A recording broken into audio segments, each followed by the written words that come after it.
Olá, você ligado no Notícias Agrícolas, eu sou o Guilherme Dorigatti, nós damos sequência à nossa programação, dessa vez para falar sobre o mercado do milho. Vamos acompanhar como é que estão as movimentações para os preços do milho aqui no Brasil, no mercado internacional, e quem vai ajudar a gente a entender melhor esse cenário, entender o que está influenciando as cotações neste momento, é o Francisco Queiroz, analista do Itaú BBA, já está aqui conosco por vídeo, então seja muito bem-vindo, Francisco, é um prazer tê-lo aqui mais uma vez no Notícias Agrícolas.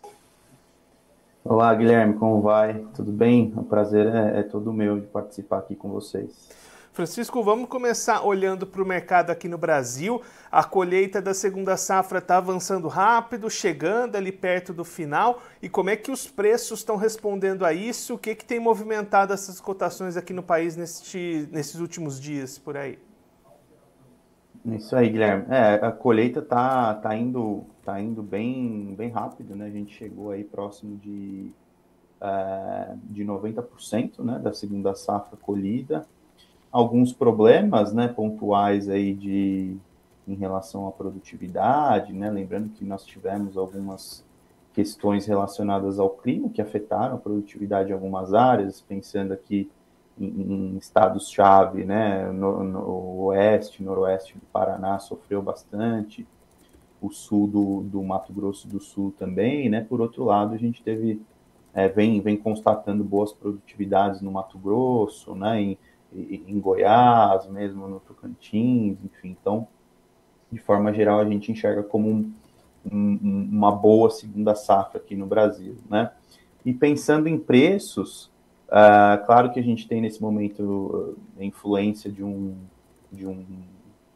preço em Chicago, né, mais pressionado, apesar de hoje estar subindo, mas a gente tem acompanhado nos últimos 2 meses aí o preço em Chicago cedendo, né, e aí tem relação com um bom desenvolvimento da safra americana, principalmente, né, nenhum problema climático até esse momento trazendo prejuízo para a safra americana, lavouras em boas condições, né?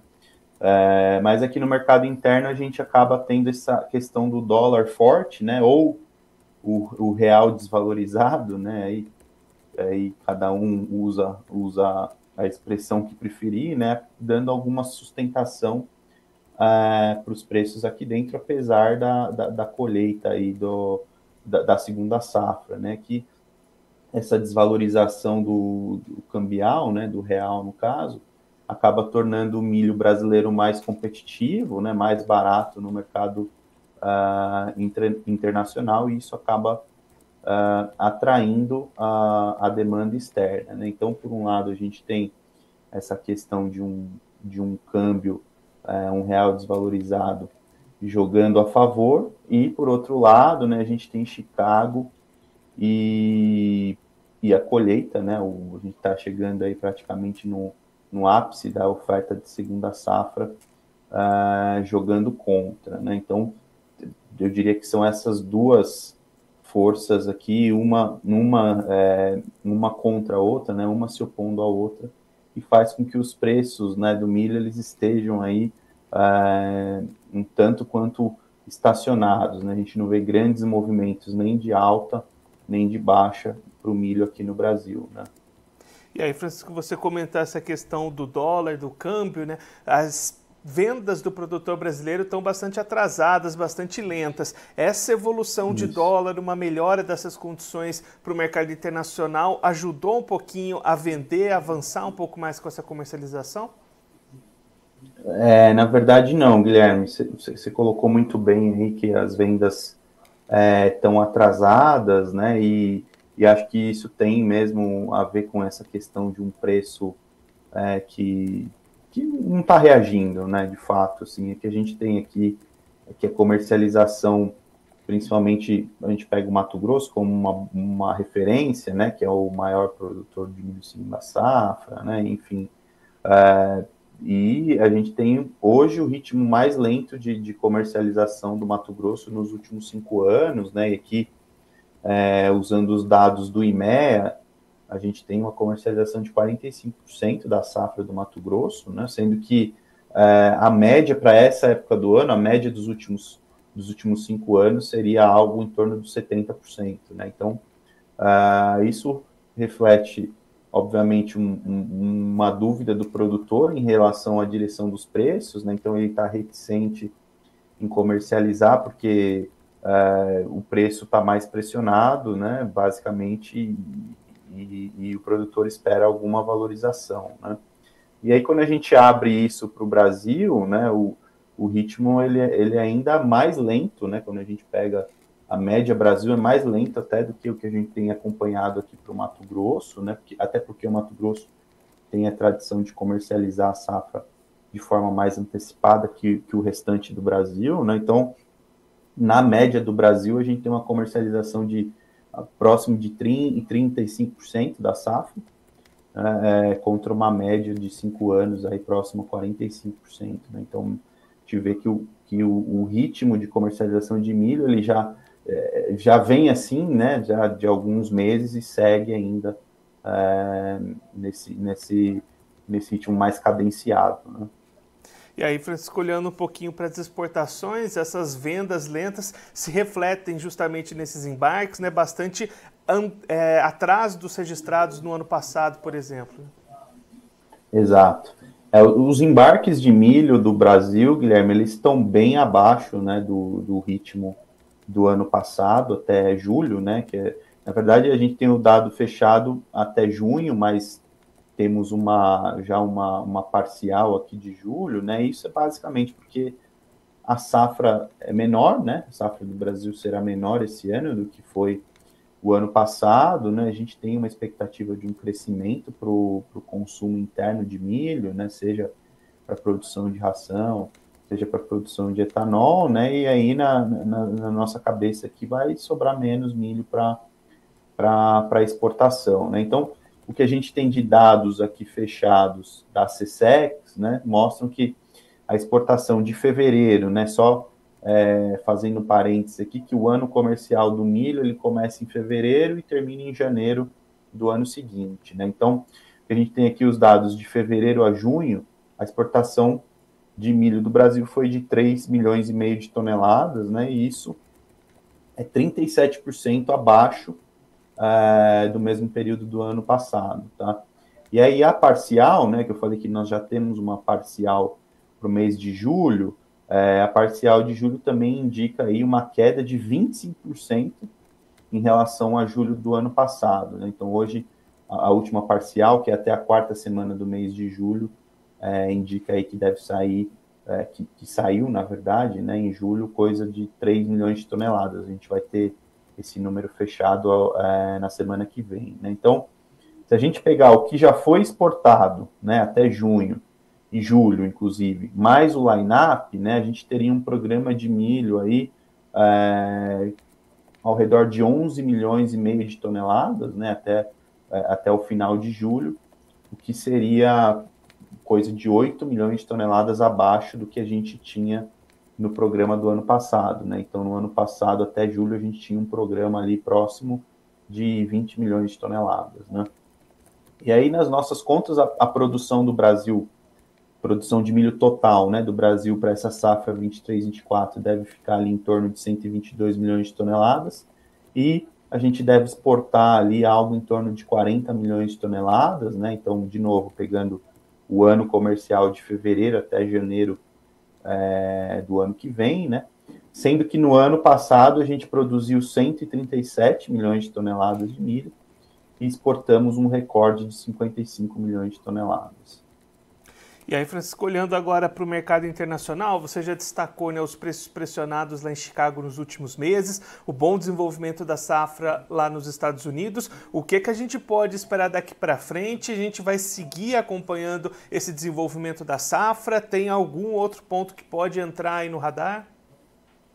Sim, aqui eu acho que o mercado nesse momento, né, Guilherme, ele está olhando basicamente para os fundamentos, né, que hoje são oferta e demanda, né, global e americana, principalmente, né, e tem a questão que a gente já comentou aqui do clima nos Estados Unidos, o desenvolvimento da safra, né, e acho que tem um ponto aqui também que é em relação à safra de trigo, né, porque, como a gente sabe, milho e trigo são cereais que acabam um substituindo o outro na ração animal, isso onde tem boa disponibilidade dos dois, né? Então, acho que todos esses fatores estão sendo monitorados, acompanhados pelo mercado do milho, e é isso que tem fundamentado os movimentos em Chicago, né? Então, a gente tem uma safra americana que está com um bom padrão de desenvolvimento, né? O clima até agora bastante positivo, condição das lavouras positivas, né? Até o último dado que foi dessa segunda-feira, né? No começo da semana, aumentou um ponto percentual a condição das lavouras entre boas e excelentes, saiu de 67% para 68%, né? Então, e no ano passado esse índice era de 55%, então a gente vê uma diferença bastante expressiva, né? E lembrando que o ano passado os americanos colheram a maior safra da história, né? Então, acho que isso é um fator que acaba atuando com bastante pressão, né? Um fator de bastante pressão para Chicago. Agora, por outro lado, né, a gente tem também alguns fatores relacionados ao clima, ao trigo, desculpa, que eu disse agora, e muito também relacionados ao clima, que nós tivemos aí cortes nas expectativas de produção de trigo da França e da Alemanha, né, por conta exatamente de problemas climáticos, e isso tende a reduzir o saldo de exportação de trigo da Europa, né? Então, além de questões com a safra na Ucrânia também, né? E também vem sofrendo por conta de problemas climáticos, né? Então, isso acaba dando um suporte para o trigo, né? E segurando maiores quedas para o milho, né? Eu acho que se tivesse que fazer um resumo do que está acontecendo no mercado internacional, seria isso, tá? Agora, respondendo de fato sua questão aqui, como o mercado deve se comportar aqui, né, no curto prazo, acho que o mercado vai seguir monitorando o clima, o desenvolvimento da safra americana. Nesse momento não tem nada jogando contra a boa produção dos Estados Unidos, né? Então, eu acho que a gente tem que lembrar que a gente tem uma boa safra americana a caminho, né, que é menor do que o ano passado, como eu já disse, mas ainda assim é uma grande safra, e isso deve pesar ainda mais nos preços quando essa oferta de fato vier para o mercado, né? A gente está ali do meio para o final, né, da safra americana, do desenvolvimento, com as lavouras no período reprodutivo, né, tem mais algum tempo aí até iniciar a colheita, mas acho que se de fato a gente tiver uma boa produção americana, isso vai pesar nos preços, né? E aí tem uma questão importante, Guilherme, que aí a gente sai um pouco da questão de oferta, né? Do ponto de oferta que entra na demanda, que é a ausência da China no mercado de milho atualmente, né? A China não está comprando milho em grandes volumes, né? No curto prazo, principalmente porque eles tem colhido, né, o trigo recém-colhido, ele está sendo ofertado a preços melhores, né, mais baixos do que o milho, e aí, como eu disse, né, a China é um exemplo de disponibilidade grande de milho e também de trigo, então, como eles estão colhendo o trigo lá e o trigo está mais barato, eles estão substituindo esse milho na ração pelo trigo, né, e aí, então, a gente tem um panorama bastante positivo de oferta. Por outro lado, essa dúvida aí em relação ao tamanho, né, ao tamanho do apetite da China por milho nesse ano, né? A gente tem bastante dúvida e o mercado tem bastante dúvida em relação ao potencial de importação de milho da China para essa safra 24-25, né? A gente tem divergências entre o USDA, entre o próprio Ministério da Agricultura chinês, tem alguns analistas falando que a China só vai importar a cota de 7 milhões de toneladas que não tem tarifa, né? E aí esse é um ponto bastante aqui importante desse mercado de milho, né? Porque se a China ficar mais ausente, né, desse mercado, como alguns analistas estão projetando, né? Aí o mercado de milho fica ainda mais complexo, né, de ser lido e provavelmente com mais pressão, né? E isso atrapalha bastante o Brasil, inclusive, né? Porque a gente ganhou aí recentemente a concorrência da Argentina nas exportações de milho para a China, né? A Argentina também teve ali questões regulatórias superadas, né? E também está aberto para a Argentina também está aberta para exportar milho para a China. Francisco, muito obrigado pela sua participação, por ajudar a gente a entender melhor todo esse cenário do mercado do milho. Se você quiser deixar mais algum recado, destacar mais algum ponto para quem está acompanhando a gente, pode ficar à vontade.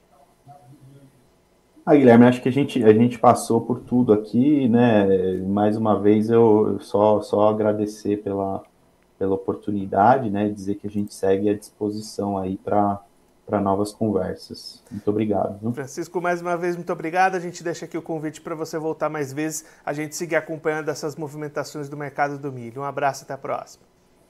Um abraço, valeu. O Francisco Queiroz, analista do Itaú BBA, conversou com a gente para mostrar um pouquinho o que tem influenciado os preços do milho neste momento no mercado brasileiro e também no cenário internacional. Francisco destacando neste momento aqui no Brasil uma balança entre a pressão vinda da Bolsa de Chicago e um suporte vindo do dólar, do câmbio, dólar subindo ante ao real, ajudando a sustentar esses preços diante dessa queda de braço. Cotações se mantêm estáveis, lateralizadas no país, o que segue travando a comercialização. Francisco destacando as vendas bastante lentas para o milho brasileiro, expectativas de exportação bastante abaixo dos números registrados no ano passado, e aí esse cenário de vendas lentas e de preços lateralizados neste momento aqui para o mercado brasileiro. Olhando para o mercado internacional, Francisco destacando o bom desenvolvimento da safra dos Estados Unidos, as boas perspectivas de produção norte-americana pesando no mercado, pressionando os preços em Chicago nos últimos 2 meses e, além disso, uma preocupação com relação à demanda. A China vai se mantendo fora do mercado de milho, evitando importar grandes volumes, e isso traz uma preocupação adicional para esse mercado internacional, para essa relação de oferta e demanda, olhando para o milho no mundo. Agora, antes da gente encerrar, vamos verificar como é que estão as cotações do milho nas bolsas. Começando pela Bolsa de Chicago, você vai ver aí na tela, sexta-feira positiva para o milho de Chicago, recuperando um pouquinho das perdas acumuladas ao longo dessa semana. Setembro 24 vale $3,86 o bushel, alta de 4 pontos. Dezembro 24 sobe 4,50 pontos, é cotada a $4,03 o bushel. Março 25 vale $4,20 o bushel, elevação de 5 pontos. E o maio 25 vale $4,31 o bushel, alta de 5,25 pontos. Agora a Bolsa Brasileira B3, você vai ver também os números aí na tela, também uma sexta-feira positiva para o milho aqui no Brasil, se mantendo estável ao longo da semana, como o Francisco destacou aqui para a gente. Setembro 24 vale R$ 61,39 a saca, alta de 1,30%. Novembro 24 sobe 1,6% e vale R$ 64,96 a saca. Janeiro 25 vale R$ 67,85 a saca, elevação de 0,70%, e o março 25 vale R$ 70,15 a saca, alta de 0,34%. Agora eu vou ficando por aqui, mas a nossa programação volta daqui a pouquinho. Notícias agrícolas, informação agro-relevante e conectada.